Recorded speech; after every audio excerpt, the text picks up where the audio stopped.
Hi friends, இன்றைக்கி நம்ம கிச்சனில் ஹெல்த்தியான வெயிட் லாஸ் இருக்கிறவங்களுக்கு ஏற்ற மாதிரியான அதே சமயம் சம்மர் ஸ்பெஷல் லஞ்ச் ரெசிபி தாங்க பார்க்க போகிறோம். அரிசி எதுவும் சேர்க்காத வித்தியாச முறையில் தயிர் சாதம் எப்படி செய்கிறது தாங்க பார்க்க போகிறோம். Welcome to Rahana's kitchen. வீடியோக்கு போகிறதுக்கு முன்னாடி நம்ம சேனலை சப்ஸ்கிரைப் பண்ணாதவங்க சப்ஸ்கிரைப் பண்ணிக்கிங்க. நோட்டிஃபிகேஷனுக்காக பக்கத்தில் இருக்கிற பெல் ஐக்கானை கிளிக் பண்ணி விட்டுக்குங்க. அதுக்கு குக்கர் பேனில் அரை கப் அளவுக்கு சம்பா கோதுமை ரவை எடுத்துக்குங்க. நல்லா 2-3 தடவை வாஷ் பண்ணி விட்டுட்டு எந்த கப்பில் நம்ம கோதுமை ரவை எடுத்தோமோ அதே கப்பால் 3 கப் அளவுக்கு தண்ணி சேர்த்துக்குங்க. நல்லா குழைவாக வேணும்னா 3 கப்பு சேர்த்துக்குங்க. இல்லை உதிரியாக வேணும்னு நினச்சிங்கன்னா 2 கப் சேர்த்துக்குங்க. அடுத்து தேவையான அளவுக்கு உப்பு, கூடவே அரை டீஸ்பூன் அளவுக்கு நெய்யை விட்டு நல்லா கலந்து கொடுத்து குக்கர் பேனை மூடி விட்டுக்குங்க. ஸ்டவ் ஆன் பண்ணி விட்டு 2 விசில் வர வரைக்கும் குக் பண்ணி விட்டுக்குங்க. ஸ்டீம் எல்லாம் நல்லா இறங்கினதுக்கப்புறம் ஓப்பன் பண்ணி விட்டு நல்லா கலந்து கொடுத்து விட்டுட்டு ஒரு கிண்ணத்துக்கு மாற்றி விட்டுக்குங்க. கொஞ்சம் நேரம் நல்லா ஆறி வரட்டும்.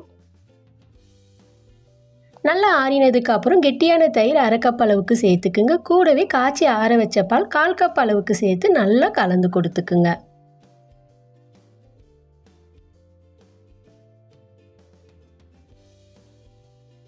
அடுத்து 1/4 கப் அளவுக்கு வெள்ளரிக்காவை கியூபாக கட் பண்ணி சேர்த்துக்குங்க. விதையை எடுத்துகிட்டு சேர்த்தாலும் சரி அல்லது விதையோடு சேர்த்தாலும் சரி சேர்த்துக்குங்க. அடுத்து 1/4 கப் அளவுக்கு துருவிய கேரட், கொஞ்சம் கொத்தமல்லி தழை, கொஞ்சமாக உப்பு சேர்த்து நல்லா கலந்து கொடுத்துக்குங்க.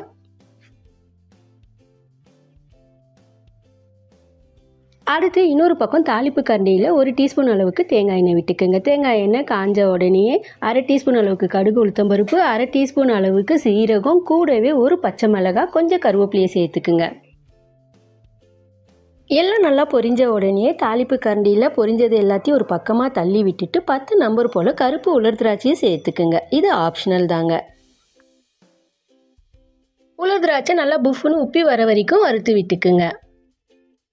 எல்லாத்தையும் நல்லா ஒன்று கலந்து விட்டுட்டு கடைசியாக கொஞ்சமாக பெருங்காயத்தூளை சேர்த்து நல்லா கலந்து கொடுத்து அடுப்பை ஆஃப் பண்ணி விட்டுக்குங்க.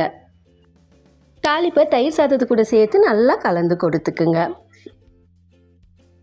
ஆரோக்கியமான சம்பா கோதுமை ரவை தயிர் சாதம் சூப்பராக ரெடி ஆயிடுச்சிங்க. நீங்களும் ஒரு தடவை ட்ரை பண்ணி பாருங்கள். இந்த தயிர் சாதத்தை உங்களுக்கு விருப்பமான சைட் டிஷ்ஷை வச்சு பரிமாறி விட்டுக்குங்க.